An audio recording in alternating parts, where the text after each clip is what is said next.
Yes ngono dunya biasa wae. Pokoke urip wis biasa wae. Mesti biasa wae penting saleh, di hati saleh, rezeki wis minawos. Pokoke taluk mek pangeran, ora usah sok suci, ora usah sok bener dhewe biasa wae. Dunya wis kabeh kersane napa? Pangeran. Ya sudah seperti ini. Yang soleh kayak Sa'labah malah akhirnya su'ul khotimah. Padahal dulu disebut hamamatul masjid, tukang itikaf. Gak tahu mulai ke masjid, tapi akhirnya su'ul khotimah. Wahsi sing mata ini kekasih Nabi, rupanya mata ini Hamzah ditakdir husnul khotimah. Makanya itu ya muqallibal qulub tsabbit qalbi ala dini. Kita tidak pernah tahu. Nah kenapa kalau saya ngaji PD, mereka aku muji pangeran, saya tidak pernah mikir awakku, tak penting awakku, penting muji pangeran. Ngaji itu artinya kan muji pangeran, muji ilmune pangeran, ya sudah selesai. Itu anak gue dongo itu mikir awakmu dhewe. Mulane dongo mbek ngaji ku derajate dhuwur ngaji, mergo ngaji muji pangeran, nak dongo mikir awake dhewe. Makanya masyhur itu ada dua kelompok di masjid, yang satu diskusi halal haram, yang satu berdoa. Nah, terus Nabi keluar dari rumah berdiri sempat ragu, saya kemana? Terus akhirnya Nabi ngendikan mereka itu berdoa kalau Allah mengabulkan ya disembadani. Tapi mereka belajar halal haram. Itu perintahnya Allah, saya sebagai Nabi. Terus akhirnya Nabi gabung kelompok yang belajar halal haram. Karena belajar halal haram artinya ingin menghidupkan hukumnya Allah Ta'ala. Tapi nak wong dongo kepingine iku kabul kajate. Intine mikir awake dhewe. Makanya saya termasuk ulama yang jarang berdoa. Tapi ya berdoa tapi kadang-kadang. Nah kowe kan gak kontribusi ning agama rapati ya tapi dongo. Oh dasar murahan. Ya tapi piye mulang ya ora payu. Jadi kadang-kadang kula dibantah. Lah jenengan mulangi payu Gus. Lah kula ora payu, donga-donga ngono. Ya tapi aku ngerti pangeran ra bakal nyembadani barno ora Gus. Pangeran ya paling sedikit sithik ngono cukup ngono. Kula termasuk orang yang enggak setuju ya kalau orang sholawatan terus berlebihan tapi khidmah ini Nabi kurang. Maksudnya gini loh, sholawatan berlebihan ya. Redaksi sholawat tentang Nabi itu kecil. Bukan sholawat jumlahnya enggak. Redaksi tentang Nabi itu kecil, sementara tentang keinginannya itu saya tidak suka. Saya suka sholawatan itu ya yang nyifati Nabi banyak, kemudian keinginannya kecil. Itu bagus. Kayak Ihya itu, kayak Ihya Abdul Hasan Asadili itu, kalau dongo itu jaluke mau swidik paling baris paling terakhir. Misalnya gini, nahmaduka ya man huwa waladi la ilaha illa anta ar-rahmanur rahim, itu langsung in sampai nyifati Allah itu 99. Buar ngono nganti berkuras-kuras. Lagi terakhir mau jaluk donga sithik. Nah kowe kan enggak muni muji Allah mau basa-basi tok. Alhamdulillah rabbil alamin wassalatu wassalamu ala Muhammadin. Mau nggo syarat tok. Baru Allahumma inna nas'aluka nganti telung lari. Telung halaman. Tapi pas muji pangeran alhamdulillah rabbil alamin wassalatu wassalamu ala Muhammadin. Bariku terus donga njaluk mapan tolak buala. Yo opo wae. Mana jare pangeran? Muji kekasihku suwidik dongane kecangkeman. Lah saya tuh gak suka jenis itu. Harusnya sholawatnya itu yang panjang. Maksudnya nyifati Nabi yang panjang. Baru mintanya sedikit. Itu bagus. Itu akhlak. Makanya saya diantara sholawat yang senang itu sholawatnya Habib Ali Al-Habsyi yang ngarang Simtudur. Kalau beliau baca sholawat itu sholatan yattasilu biha ruhul musolli alaihi bi. Fayam basitu fi qalbi sirru nuri ta'alluqi bi wa hubbi wa yuktabu biha bi inayatillahi ta'ala fi hisbi. Jadi dia baca sholawat itu, ya Allah berikan sholawat kepada kekasihmu Muhammad. Dengan sholawat ini rohnya saya, musolli itu rohnya saya yang membaca sholawat bisa sambung dengan rohnya Rasulullah. Dan setelah sambung saya terhitung sebagai orang yang mencintai Rasulullah. Dan saya berharap dari cinta itu saya tertulis sebagai umatnya. Nah, aku kan enggak mau sholawat itu mau redu. Saya termasuk orang yang enggak saya loh ya. Tapi ya tetap baik dibanding nganggo primbon ya satu sholawatan ya. Tapi boleh punya etika lah dengan Rasulullah itu. Kalau dongo nyifati Nabi yang banyak, ya baru keinginan. Kan banyak tuh sholawat yang seperti yang saya misalnya di kitabnya Sayyid Muhammad ada. Allahumma sholli ala sayyidina Muhammad nuri kalam alladzi. Wah nyifati Nabi itu sampai panjang lebar baru menceritakan hajatnya. Kalau kamu kan enggak nyifati Nabi basa-basi, mau sidik kan. Malah kadang orang, misalnya ala Muhammad. Kok ala Muhammad muni Sayyidina aja disoal. Misalnya terus Baru kudungannya apa? Panjang. Saya termasuk yang enggak setuju karena itu menurut saya kurang etika. Makanya Rasulullah itu kalau berdoa kalau sudah nyifati Allah, coba tak beri satu contoh saja doanya Nabi. Alhamdulillah hamdan yuwafi ni'amahu wa yukafi'u mazidah ya rabbana lakal hamdu kama yanbaghi li jalali wajhika 'azimi sultanik la nuhsi thana'an 'alaika anta kama asnaita 'ala nafsik. Itu sudah berapa itu nyifati Nabi? Itu belum doanya tuh. Nah kamu kan enggak Allahumma alhamdulillahirabbil alamin Allahumma ya Allah di hajati wis gremeng titik seramu tuh tenan. Jeneng gak bakat wali. Nah cara kula iku sisen ngono. Kula wis sering ngamini dongane wong ngono tapi ning atiku amin maksudnya amin barno mawon Gusti. Dadi aku amin tapi amin ku barno mawon Gusti. Wong ora jelas ngono berarti. Jadi aku muni amin tapi amin barno maksudnya ya Allah barno amin maksudnya. Jadi karena tadi setahu saya doanya para nabi, para wali itu memang seperti itu. Ya coba itulah doa tadi aja yang saya sebut itu berapa kalimatnya? Apa? Alhamdulillah hamdan yuwafi ni'amahu wa yukafi'u mazidah ya rabbana lakal hamdu kama yanbaghi li jalali wajhika 'azimi sultanik la nuhsi thana'an 'alaika anta kama asnaita 'ala. Enggak terhitung pujian saya kepada engkau sebanyak engkau memuji pada diri engkau sendiri.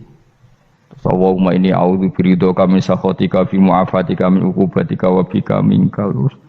Allahumma sholli bi haqqi jabarutika wa bi khawfika. Kan panjang sekali doanya wali-wali itu, tapi semuanya mensifati Allah.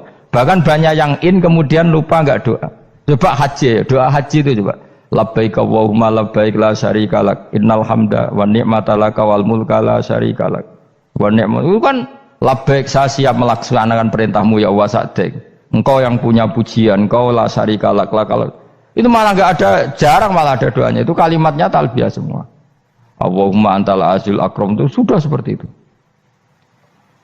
Karena tadi al-mu'min yashghaluhu sana 'ala Allah min ayyakuna li nafsihi dzakiran. Mukmin sejati adalah sibuk memuja Allah sampai lupa jatah dirinya sendiri. Nah, kowe kan gak mujine Allah basa-basi, dongane tenanan. Itu jadi makhluk aneh, itu jadi hubungan mbek pangeran itu wong aneh. Ya tapi jen ra bakat wali, semono iku dadine semono iku. Ya tok ngono kok mari wali kakean malah gak elit. Jadi, tapi saya mohon itu di sholawat itu usahakan jumlah paling enggak jumlah sholawatnya banyak, doanya sedikit. Paling enggak misalnya kamu tidak punya kalimat yang apa baik ya mau sholawat ping 100 itu gak ada salah. Biar guling-gilingan apa kita menyebut kekasihnya Allah lebih banyak ketimbang kita menyebut hajat kita sendiri ya gitulah. Paling enggak punya etika seperti itu ya. Kalau kamu enggak punya segot-segot sing keren, bacalah sholawat berapa 100 terus cerita awam Gusti utang kula kathah. Mungkin ra jawab wis roh.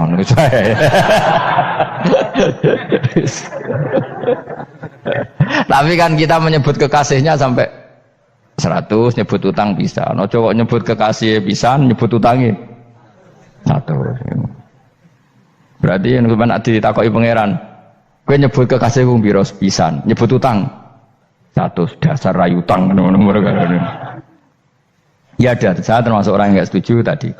Jadi kalau redaksi sholawat cari yang mujinya Nabi lebih lebih banyak, karena itu nanti lebih diridhoi Allah Taala.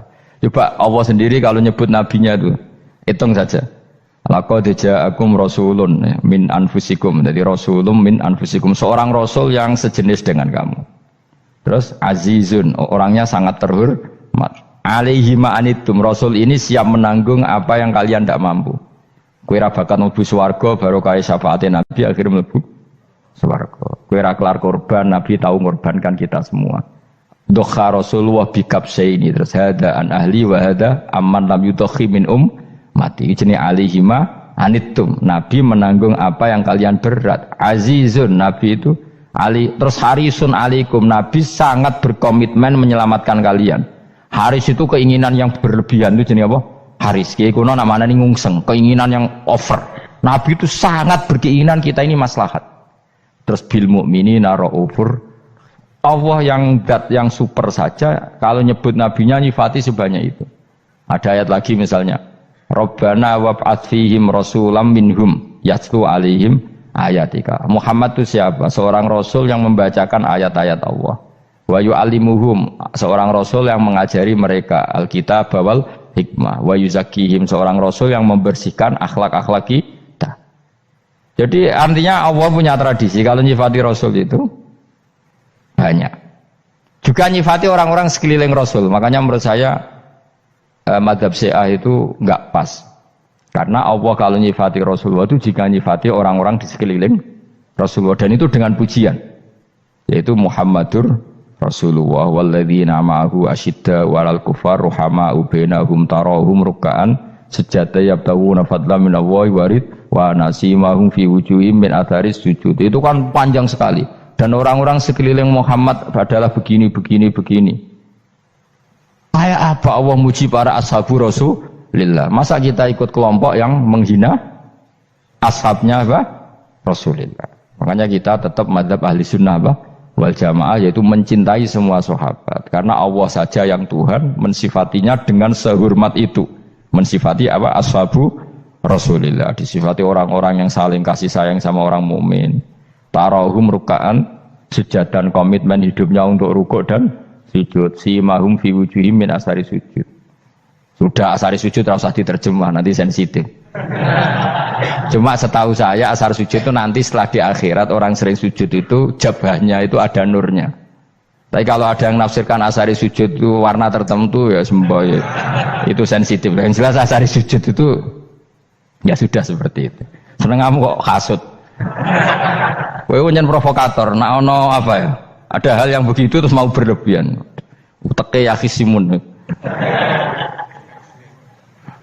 Nah, kalau ada kepentingan pokoknya ayat si mahum fi wujuhim min athari sujud, bahwa dalam jabahnya itu ada asaris sujud.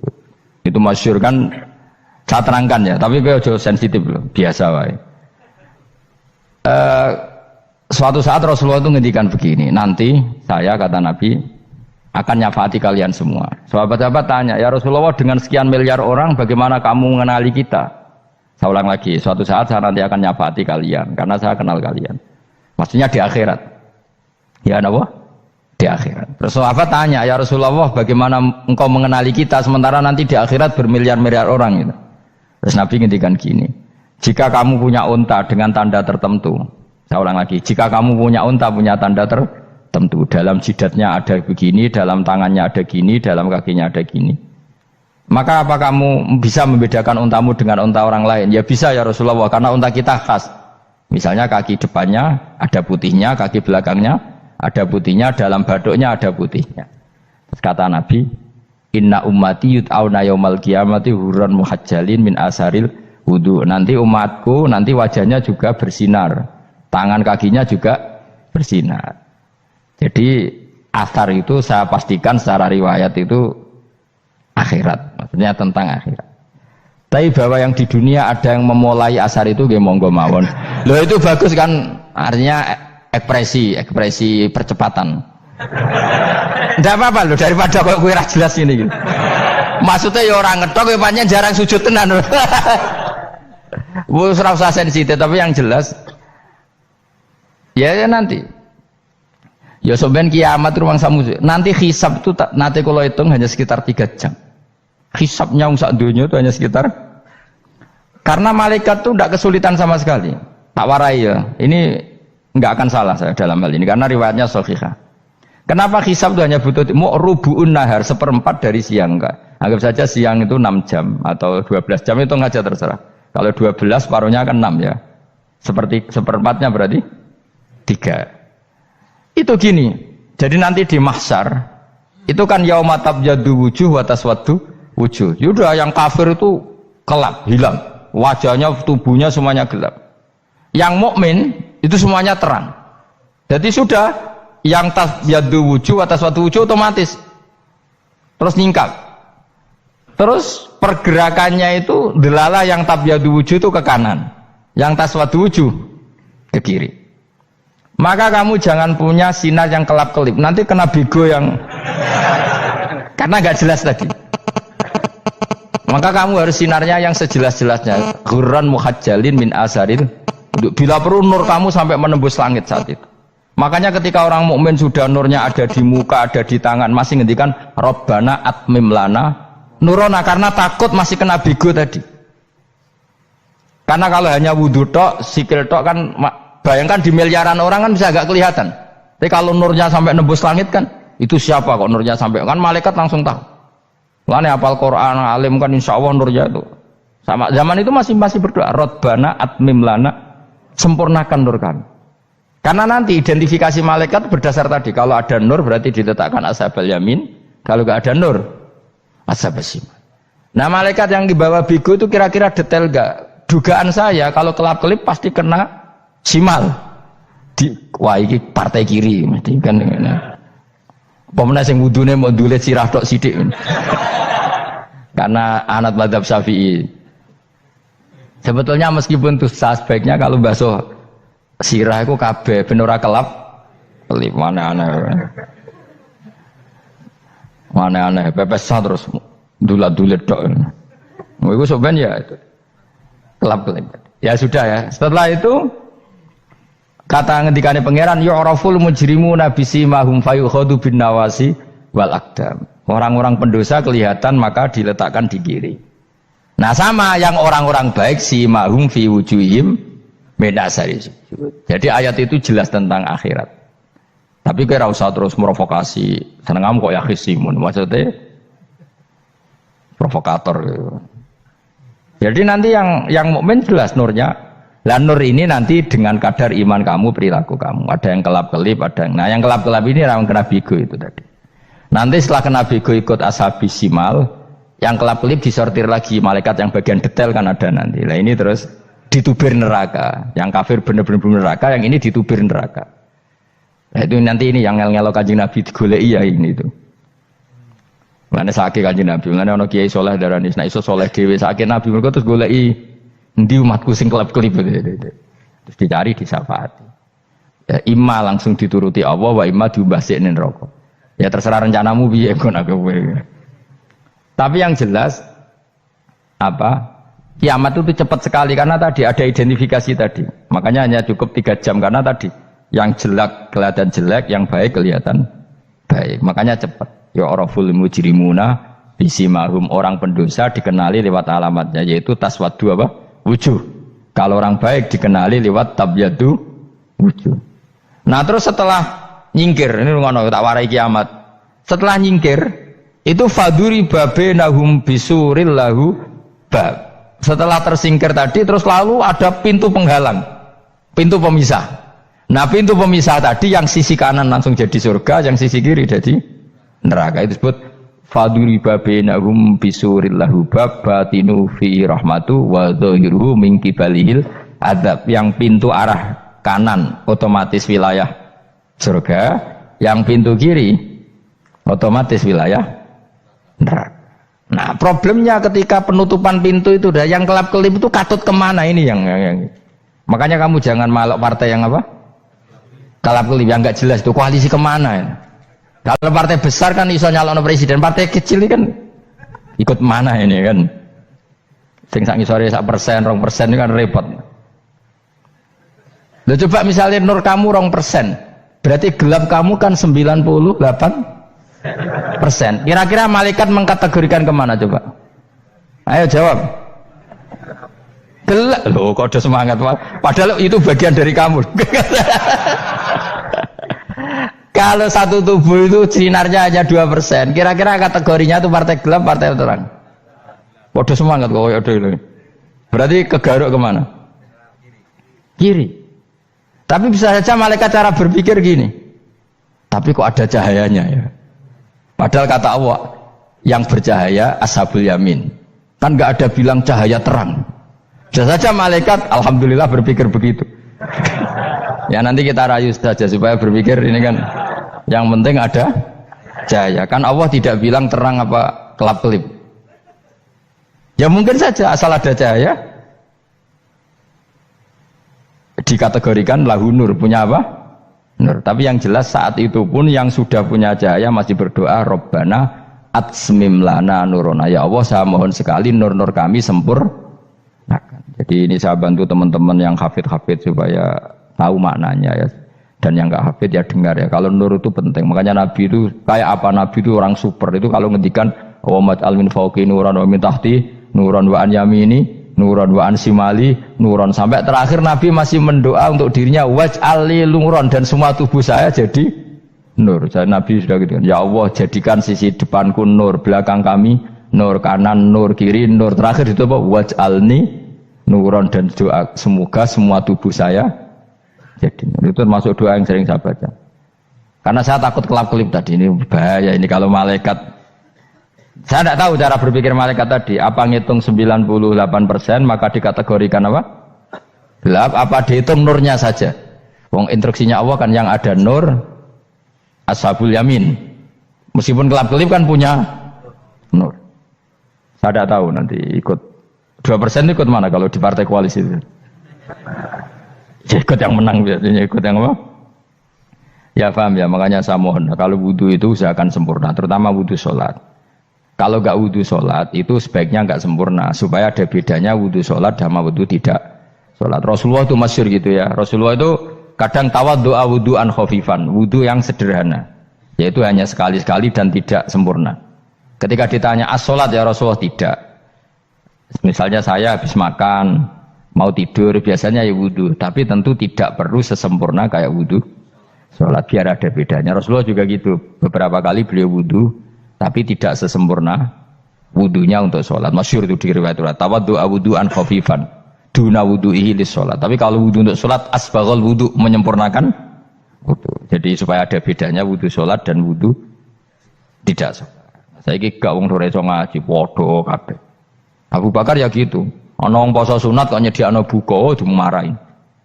Istrinya pernah nyediakan buka beliau untuk puasa sunat. Itu embernya dipecahi Abu Bakar. Ditanya, kenapa gitu? Apakah kamu akan menyaingi Ramadan?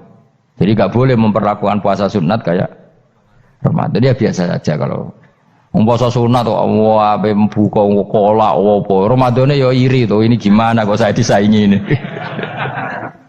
Jadi kabeh itu ada proporsinya, ada apa? Makanya megang Quran ya wudu, megang wudu. Nah kabeh gitaran terus wudu, pengiran tersinggung. Piye kok menjegal gitar wudu? Jadi gak boleh kebaikan disaingi, itu juga gak boleh. Bapak gue sergap wudu sampai nyekel gitar. Yo Quran tersinggung, wah semen ibu gak semen kan. Malaikat panitia kan ya tersinggung. Kabeh itu kan ada proporsinya apa? Ada proporsinya. Itu hebatnya Rasulullah. Jadi kalau beliau wudu, bahkan wudu itu wudu li sholat sama tidak sholat itu. Misalnya sholat sunat itu kamu mampu ngadeg boleh nggak duduk? Boleh. Kalau sholat fardu nggak boleh, biar ada bedanya. Fardu itu spesial, nggak boleh, harus berdiri. Kalau sunat pun harus berdiri. Fardu tersinggung, iya sunat kok nyaingi aku kan gitu kayak. Ya makanya sholat fardu wajib berdiri ya. Sholat sunat boleh duduk meskipun mampu loh ya. Nggak boleh sama. Sholat sunat pun harus berdiri. Berarti ada sunat menyaingi fardu. Ya jelas ya. Jadi aturan main itu harus jelas. Nggak boleh. Makanya Abu Bakar itu nggak mau kalau ada orang puasa sunat kemudian apa? Abdullah bin Mas'ud lebih parah. Dia itu tukang nyuwepeng orang yang selalu sholat duha. Makanya saya itu duha itu jarang karena takut kena sweepingnya siapa? Abdullah bin Mas'ud. Itu ada orang khusyuk tiap hari duha disweeping sama dia. Apakah kamu menjadikan sholat ini jadi fardu? Kok mbok lakoni bedino? Awas nampak lakoni bedino. Di era akhir duha dilakoni bedino. Perkara ini butuh duit. Itu kalau zaman Abdul Mas'ud kena sweeping apa? Karena berarti menandingi fardu. Yes, kira usah anut ilmu ku bahaya itu di sensitif. Cuma ini kan ilmu tetap tak utarakan. Biar kamu tahu, nggak boleh fardu disaingi itu nggak. Coba kan banyak ketentuannya tadi. Contoh paling gampang itu apa?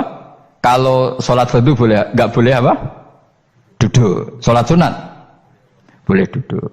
Sholat sunat boleh di kendaraan sesuai jalannya kendaraan. Aynama tawajjahat bi rohilatu. Kalau sholat fardu, kalau kamu naik unta harus turun untuk memastikan di kiblat. Jadi banyak sholat sunat kamu dalam keadaan najis sudah tidak boleh dilakukan. Kalau sholat fardu, karena saking pentingnya fardu, meskipun dalam keadaan najis ya menemukan alat sesuci harus tetap sholat. Jenenge sholat dihormatil waktu, karena nggak boleh fardu ditinggalkan. Meskipun nanti harus iya dah. Karena nggak boleh mengalahkan fardu meskipun itu oleh najis. Jadi misalnya kamu pergi hanya bawa satu celana, kemudian di terminal atau apa kena najis, kena uyah sampean misalnya, kamu harus tetap wudu dan sholat. Karena nggak boleh fardu ditinggalkan. Meskipun nanti harus dah, karena sholat kamu tidak sempurna. Dalam keadaan celana kamu najis, boleh nggak sholat sunat? Oh nggak boleh. Karena kalau fardu itu darurat memang suatu yang harus maka dilakukan. Tapi kalau kamu dalam keadaan nggak suci, nggak boleh melakukan sholat apa? Sunat. Karena fardu itu spesial apa? Spesial. Bun kalau terus nanya.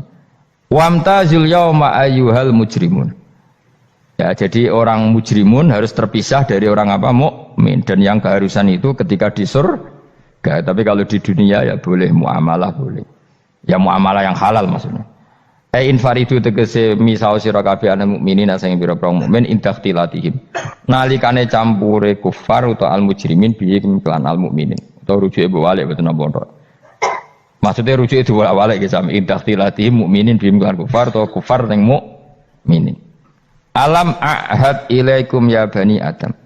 Alam ahad ana ta ora merentano ingsun ilaikum maring sira kabeh. Amurkum tegese ana ta ora merentano ingsun kum ing sira kabeh ya bani Adam ya bani Adam. Ala lisani rusuli ing atase lisane para utusan-utusan ingsun. Bukankah saya telah merintahkan kamu wahai Bani Adam Allah ta'budu setan. Yen ora menghamba sira kabeh asetan ing setan. Ngendikane pangeranku ijek kanut setan cek nemen nih. Bukankah sudah saya perintahkan kamu tidak boleh diperbudak napa setan. Maknane la tutiu tegese aja taat sira kabeh ing setan. Inna sak temene setan laku maring sira kabeh aduun musuh mubinun kang jelas. Bayinul adawati banget musuhane. Lah yo setan musuhmu kok malah mbok nut bocah kok sarap ngono. Karuan musuh kok di nut. Anut yo pangeran mergo Allah wali fid dunya wal akhirah. Wa ani buduni lan yen to nyembah sira kabeh ni ingsun. Wa anstune kelakuan budu nyembah sira kabeh ni ingsun wahidu tegese nglakoni tauhid sira kabeh. To mengesakno sira kabeh ni ingsun. Wa ati ulan to atau sira kabeh ni ingsun. Harusnya kita hanya ibadah ning Allah Subhanahu wa ta'ala karena dia yang menciptakan kita, tempat kita kembali. Setan itu tidak siapa-siapa, makhluk yang hina, yang lemah. Pokoknya malah taat ya ning gone zat sing super, sing gawe kita, sing memberi rezeki kita dan zat yang kita kembali. Hadza utawi iki maksudane taat ning Allah taala. Hadza ay al madkur min taatillah iku siratun ku dalan tori kontek sedalan mustaqimun kan.